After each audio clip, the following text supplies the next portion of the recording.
रूस के राष्ट्रपति 2 दिवसीय भारत यात्रा पर आए थे।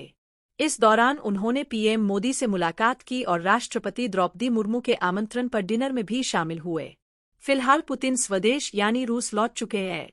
पुतिन भारत के कल्चर से बेहद खुश नजर आए। रूस में पत्रकारों से बातचीत में पुतिन ने भारत की जमकर तारीफ की। पुतिन ने कहा कि मैं पिछले दिनों भारत की यात्रा पर था, जहां की आबादी 150 करोड़ के करीब है।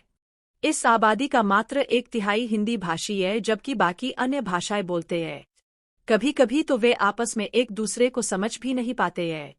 कहा कि भारत में अनेकता में एकता है और भारत और रूस जैसे सांस्कृतिक आधार वाले देशों को अनेकता में एकता के उदाहरण के तौर पर देखा जाना चाहिए। पुतिन यह जवाब तब दिया जब उनसे भारत में अनेकता में एकता का सवाल पूछा गया।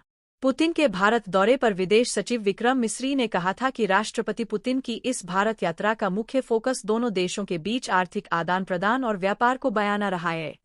कहा था कि अब भारतीय वर्कर्स रूस के आईटी और निर्माण क्षेत्रों में काम कर सकेंगे।